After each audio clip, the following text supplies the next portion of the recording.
Which one is faster, K-1 fiancé visa or a marriage-based green card? Hi everyone, my name is Abisha Parikh and I'm an immigration attorney with an office here in New Jersey. I represent clients in all 50 states as well as internationally, so if you would like to discuss your case, please visit my website to schedule a consultation. Before we get started, go ahead and click the like and subscribe button if you haven't already done so that you can be notified when a new video is up on my channel. So in today's video, I'm going to be answering the question, what's faster, a K-1 fiancé visa or a marriage-based green card? And the answer is that they're both faster in different ways. So you might be confused, but don't worry because I'm going to explain in this video. So let's start off by defining these two terms, K-1 fiancé and marriage-based green card. So a K-1 fiancé is a special visa that a US citizen can petition with USCIS to get a visa for their fiancé that's outside of the US. And again, that fiancé that's outside of the United States can get the K-1 fiancé visa to enter the United States. Once the fiancé enters the United States, the couple can then get married. And then once the couple is married, then the fiancé visa that entered on the K-1 visa can apply for their green card through a process called an adjustment of status. That's a big picture overview of the K-1 fiancé visa process. The way a marriage-based green card works is that first and foremost, the couple must already be married. And once the couple is married, the US citizen or the lawful permanent resident can file an immigrant petition on behalf of their spouse.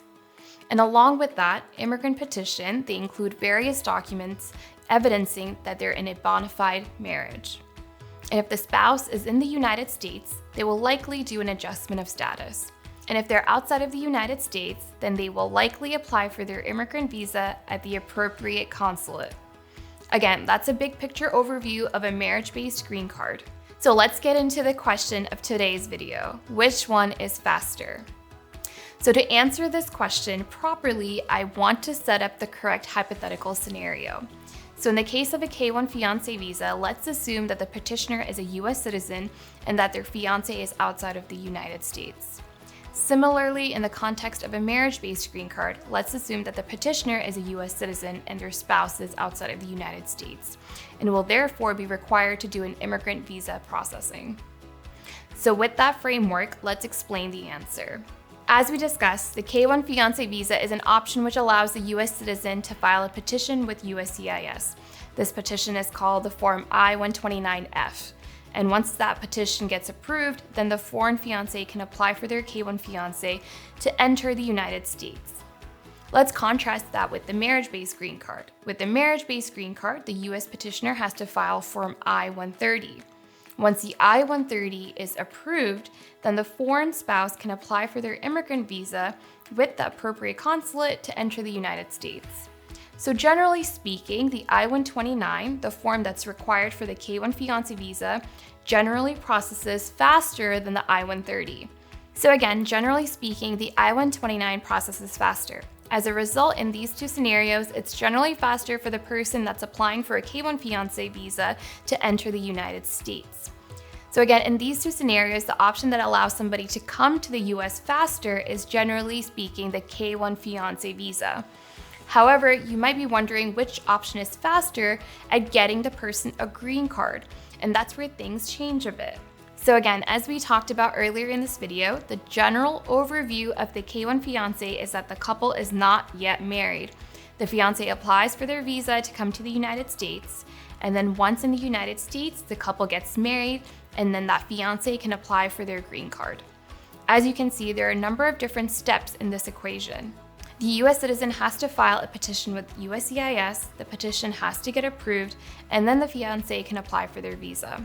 Then the fiancé gets their visa approved, comes to the United States. The couple gets married, and then the fiancé then applies for their green card through the adjustment of status process. So there's a lot of different steps there. Let's contrast that yet again with the marriage-based green card process, which is a little bit different. In the marriage-based green card process, the couple is already married, so the US citizen files Form I-130. Then once the I-130 is approved, then the foreign spouse applies for their immigrant visa and enters the United States. And upon their initial admission into the United States, they become a green card holder. They become a lawful permanent resident. And depending on the situation, they may either be a conditional green card holder or a normal 10-year green card holder. So as you can see, the marriage-based green card process has less steps involved, so it's actually faster for somebody to get their green card and become a lawful permanent resident through the marriage-based green card process.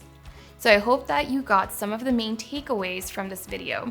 But just to reiterate, the K-1 Fiancé visa is faster for somebody to enter the United States, whereas the marriage-based green card process is generally faster for somebody to actually obtain their lawful permanent resident status and to get their green card.